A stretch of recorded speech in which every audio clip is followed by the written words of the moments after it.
Hello, welcome to Scrapbooking Station. This video is all about paper strips. So we're going to do some scatter strips, we're going to do some plan strips, and then we're going to do some strips by design. But like I said, it's all about pattern paper and cardstock and positioning them on your projects. So I'm going to put the camera over my shoulder and we'll get started. To begin with, I'm going to do several samples using complementary pattern papers, and it's a scatter strip. And so I've got, this is well worn from Stamping Up, and you just set it on your base card, and this is going to be 5 by 7. So when you cut your strips in different patterns, like I said, these are all complementary patterns, you want to cut them in different widths, but you want to make them so that you can trim them off and move them up and down your base card. So something like this and this, trim as you need to. Here might go with that side, so I've got definitely things to choose from, but you want to allow yourself enough width here to more than cover your base card. And then finally I've got some accent pieces. Now I am going to mat, and so my 5 by 7 becomes what, 4 3/8 by 6 7/8. And I've already decided on my focal. I've got some bird cages that I cut out of here, and that's what I'm going to use to put on top of the strips. So let me place these, trim these, and then I'll be back.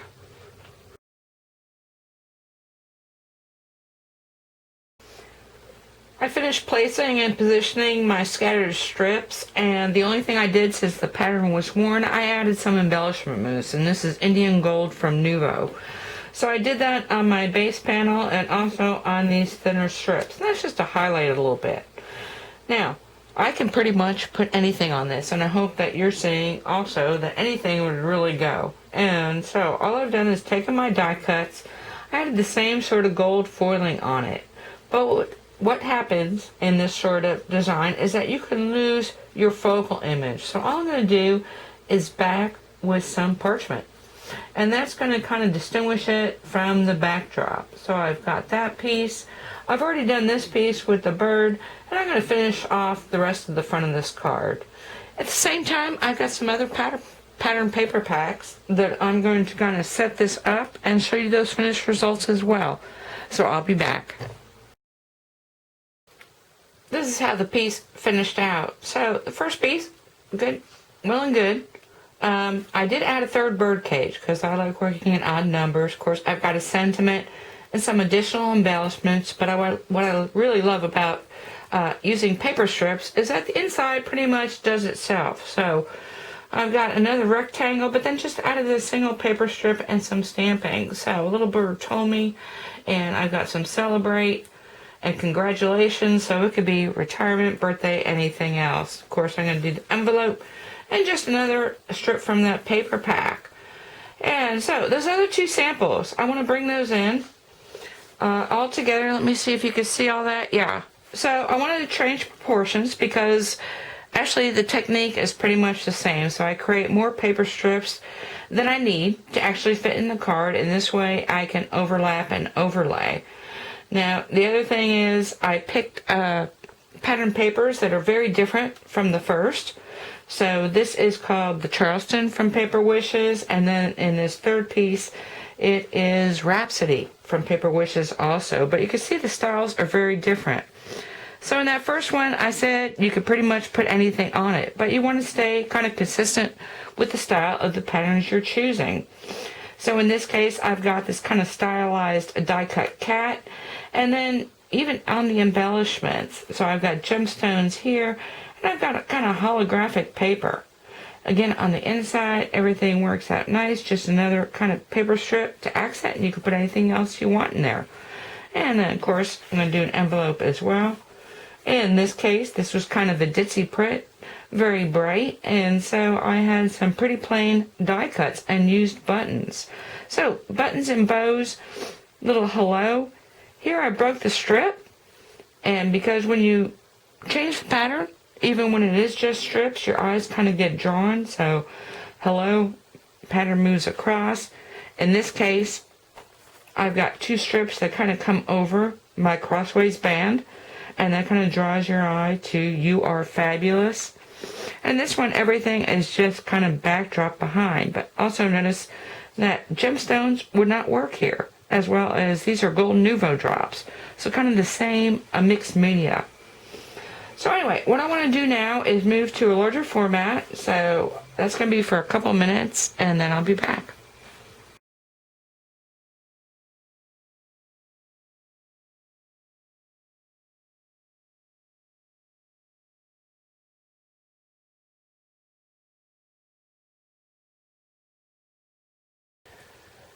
I just want to do a quick second piece because this works great for scrapbook pages. And so I've got the same paper pack, so it's well worn from stamping up. I'm going to kind of manipulate my columns a little bit, going to back my strips, but basically it's going to be the same thing. And this really had more to do with what came before on my scrapbook page as far as colors. I'm going to lighten up a little bit because everything's a little bit dark. So I've got my solid cardstock that's going to go around my photographs. And then I've also got some piece photos that can go on top to kind of give it dimension. The other thing I want to do, since I'm working in a scrapbook page, I can work with some pretty thick materials. So this is just some dunnage that came with the package. And I'm going to raise up some of these strips. And like I said, it's got more to do with the fact that there's no weight requirement on a scrapbook page. So let me throw all that together. I'll take some in-process photos, and I'll be back with the finished page.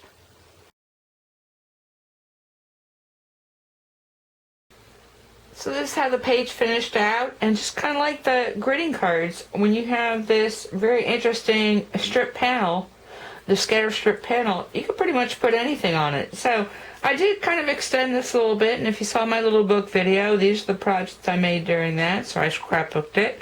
Of course, you can add some embellishments. You've always got a title. So what I want to do next, because I made a companion page, so all I did was, first off, turn my strips horizontally, but now I'm going to use a single piece of pattern paper or a single piece of an image and divide it up, and that's where we're going to go to next. So I'm going to leave the photos of this prep and the finished page and the set, and then I'll be back.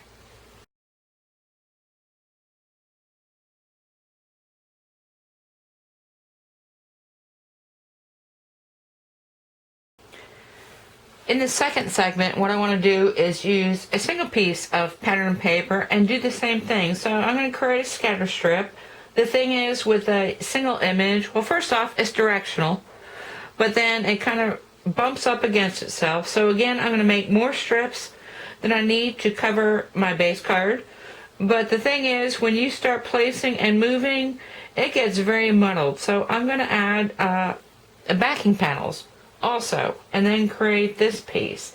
And so, why this works so well, if you work in multimedia, because off camera, I'm going to do this one as well, and I'm going to create an 8 by 4.5 inch card. Now this panel is only 6 by, well, it's actually 6 by almost 5 by 6.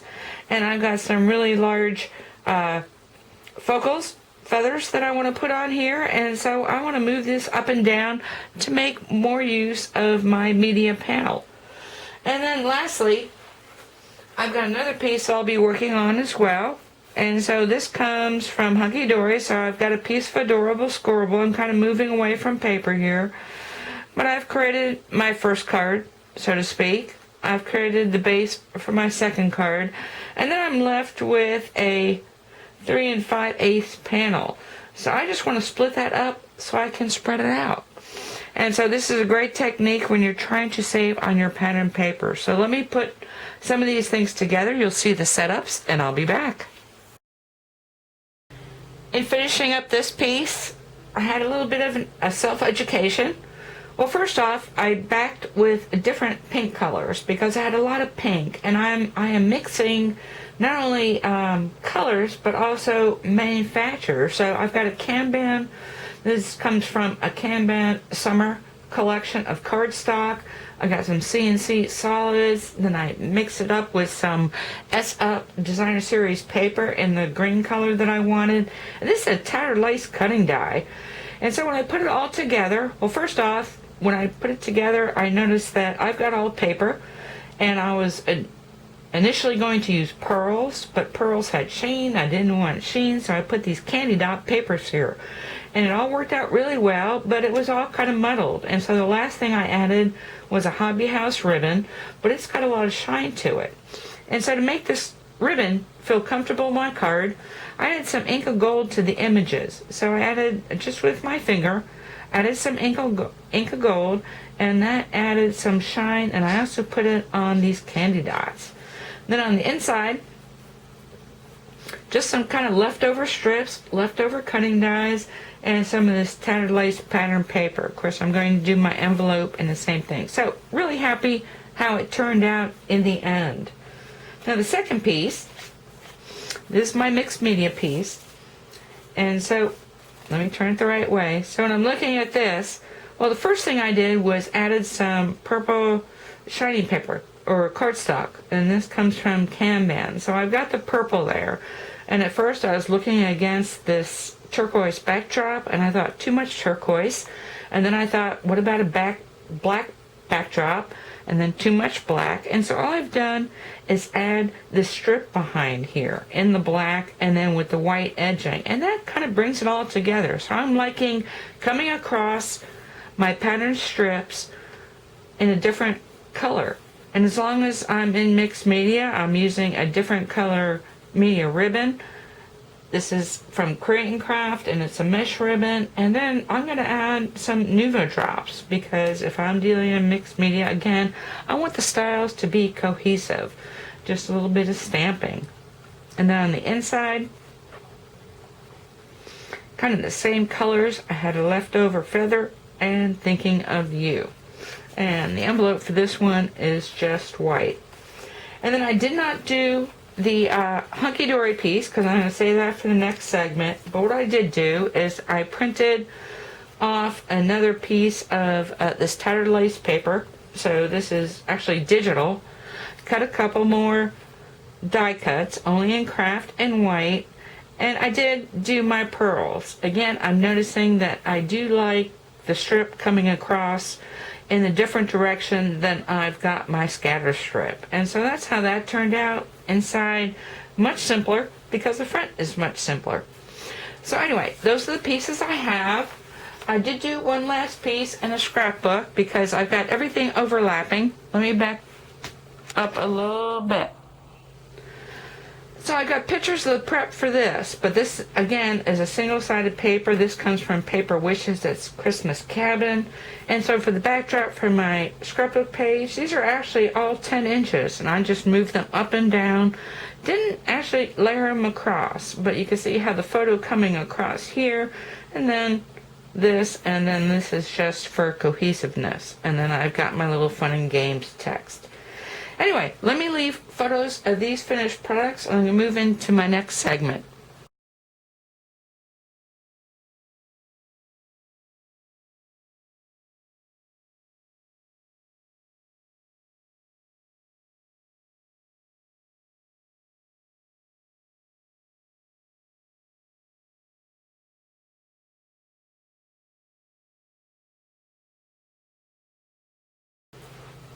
So I moved this piece of cardstock over here because I want to be a little more practical about how I'm going to do this. So first thing, I cut off a little bit of that, and that's only because I've got a 6.5-inch card base.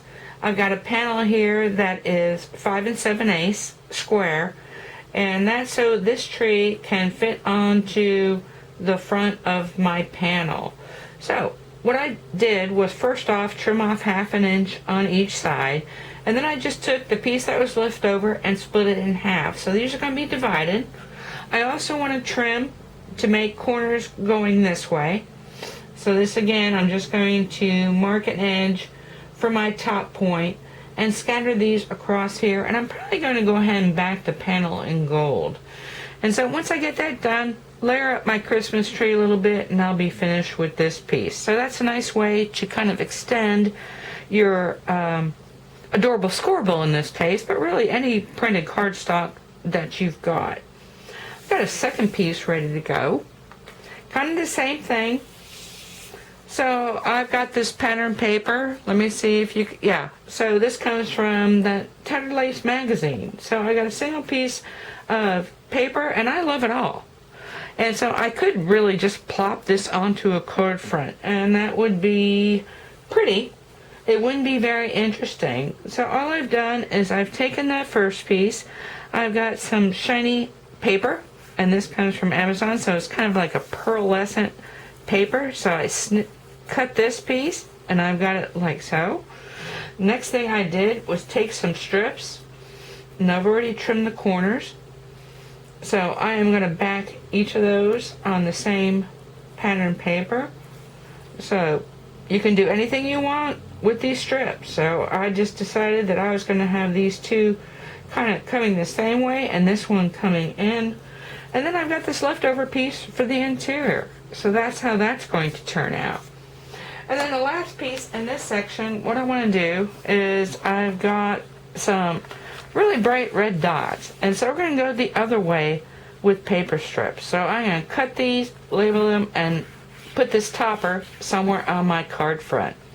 So let me leave photos of this setup, and then I'll be back.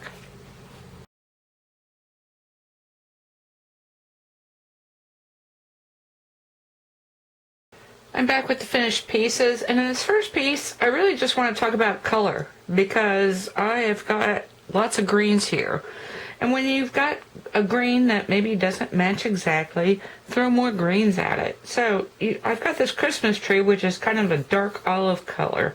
And you saw where I did my panel. Notice also that everything's coated. So even my base card is a coated textured card, which is why I went ahead and dry embossed this green piece of textured card as well. Of course, all these are coated. The toppers are coated. But then I added a very bright green. I've added a different color green here. And then, of course, I've got a couple of sequins going on in either corner. Then on the inside, I used a plain cardstock green. So when you can't match exactly, sometimes you just want to throw a lot of shades on there. And that's how this one finished out. On the second piece, really pretty. But it was a really pretty, let me see if you can see that, a really pretty piece of pattern paper to begin with. So just to add interest. And then in the end, I had some twine, and I pretty much shredded it and added some, this is Nouveau embellishment mousse, and just kind of wetted the twine, and kept shredding until I got the kind of thinness and the lightness that I wanted. And then I've got some paper flowers here and some gemstones across. And that is just a really pretty note card. Of course, this is from Tattered Lace magazine, and so I've got digital as well. And so for the envelope, all I did was print another sheet. And so I've got, I guess you'd call it lined, but it's not lined. It's actually the actual envelope, and just put the panel on top. I did kind of cheat with that because the other piece, I mean, it just looks good no matter what you do. So in this case, I just changed the proportions by splitting it here and then moving it up so it fit on this 5x7 card. And again, because I've got digital, I can do a whole insert of the landscape and also a lining for my envelope and the flap. So that's another thing to keep in mind when you're working with digital. There's plenty to do with inserts and outsides. Now the Kanban piece, this is how it turned out, and the reason I showed you that proportion video, well, first off, let's talk about the elements. And so I've added buttons because, I don't know, it just looks kind of playful, and the strips were cut, and the reason I showed you that is because I got kind of tired of clipping the ends, and so I just clipped the panel across, and this way I'd have all my ends done once I cut them into strips and then place them here. If I were to do something differently, I'd probably cut one of these a little bit shorter. But my ends match up and they're just separated. So that's a really nice look. Then the inside, just added some paper die cut buttons. And then I've got the envelope.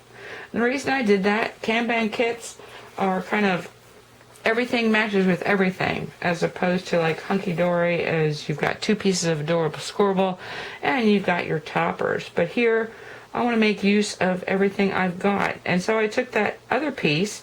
Well, first off, have two corners, and then this strip is actually divided up in here, and it's actually a little bit wonky. But that's how this piece turned out.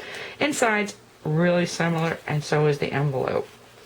So I'm going to leave photos of these finished projects, and then we're going to look at strips by design. So we're going to make some designs using paper strips.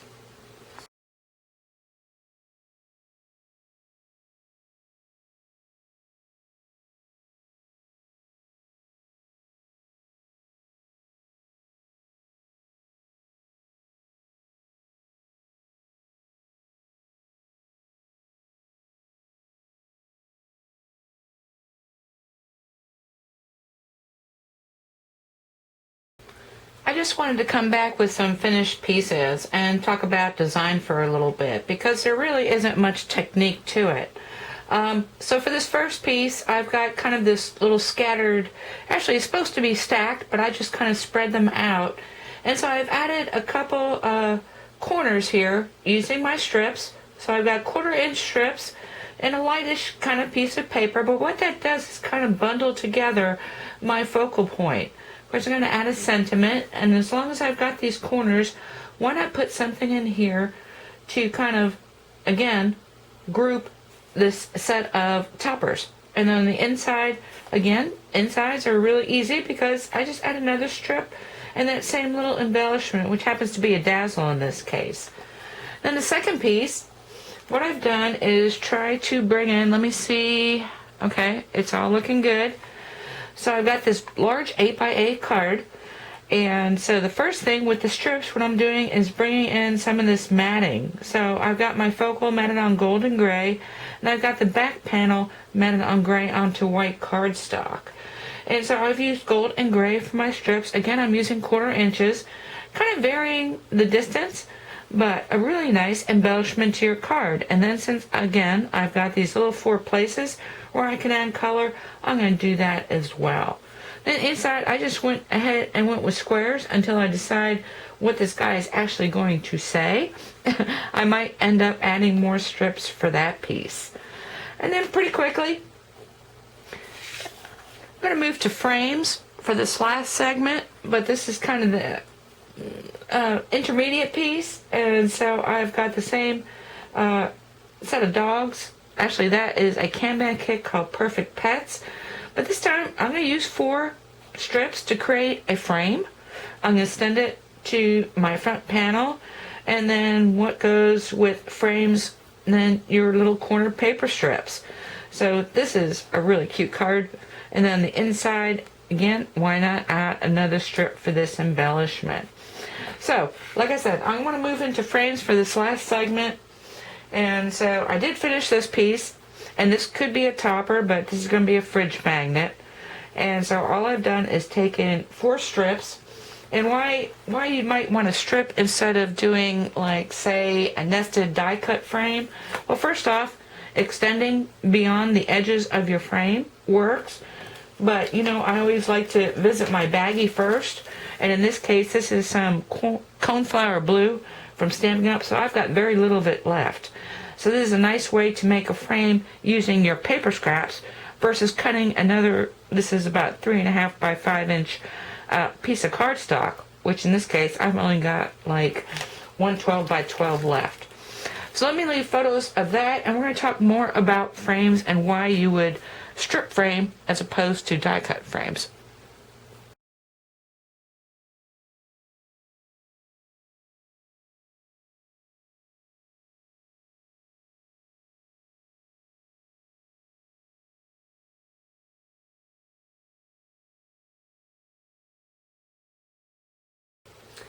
In this first frame piece, I want to talk about, well, 2 reasons why you might want to do this as opposed to a nested die. And the first is pattern. And so I've got this wood grain, but I want my frame to come in with the pattern on all 4 sides. The second, of course, is proportion. Maybe you don't have a set of nested dies the size you like. And so in this first sample, I'm going to be working with a 3.5 by 5 inch frame. So I need a 3.5 and 5 inch frame for my focal. And so I've cut 2 side strips, and these are 1/2 inch strips, and they're going to be 3.5 inches apart. And then I've got miter corners for the top and bottom. and these are 3.5 inches. So when I put this together, and I could do it against a grid and just attach at the corners, but to make life easier, I've already cut what my focal is going to be. So it's this piece here, and I've backed it because I want to make a shaker for this project. But it's 3.5 by 5.5. So when I attach the strips, the first thing I'm going to do is attach the sides, and I'm going to nest it right up against the edge of that. And then when I put the second strip down, put this one on top and this one on top, I've got the beginnings of my focal. And I just love this whole wood grain and white look. And so that's going to be the back panel. Then I've got some additional die cuts to layer on top and bottom. And you're going to see the setup and that finished project. So I've already cut some additional ones. These are tonic dies, and this paper is from Paper Wishes. Now, the second project I wanted to make, because you don't have to be all that persnickety, and so this is pretty much finished as my focal, but all I've done, well, first off, it's a little bit longer, and it's the same width, so I've still got a 3.5, but now I'm 5 3/4 for length. And that's the great thing about strips. You can make them whatever width and length you want. But in this case, I cut all the strips longer than they need to be. The only thing when I'm doing something this way, well, first off, the pattern paper on the back is the finished size of my topper. So this is 5 3/4 by 3.5. And this way, when I put my strips down, again, I'm going to extend them. But the first strip I put down, which in this case was this one across the bottom, I left this open. And this way I can put this down, put this on top, this one overlays here, this one overlays here, and then I can tuck it underneath. And that is going to go onto this large pattern, and I've already kind of trimmed this out, so this is going to tuck in here, and this is going to be a composition notebook cover. So you can do a lot of fun things when you're not limited by your cutting dies. And then the last piece I want to do is shape. So in this case, I've already got, this is 3 by 5. So I've got a 3 by 5, and I marked the center points. So first I cut this scrap piece of card. I marked the center points, and I'm using temporary adhesive dots to kind of hold them in place while I position everything. Again, I'm kind of moving around my diamond, but if you don't have a diamond die cut or nesting dies, this is a great way to make a frame. And of course, now I know my 5 by 3 inch center, and so when I add my focal, in this case it's a digital image again, I know what size I need for the center of that. So I will leave finished pictures of that. So plenty of reasons why you might want to do a frame. Of course, scrapbooking as well. If you're working on a 12 by 12 page and you need an 11 inch frame, strips are the way to go. I hope the other thing you notice is paper strips are a great embellishment if you're doing masculine type cards or a card that might gender neutral. So they're a nice accent piece. So I'll leave photos of those setups and finished projects, but I hope you took something away with you can use in your own card making and paper crafting, and I thank you for watching.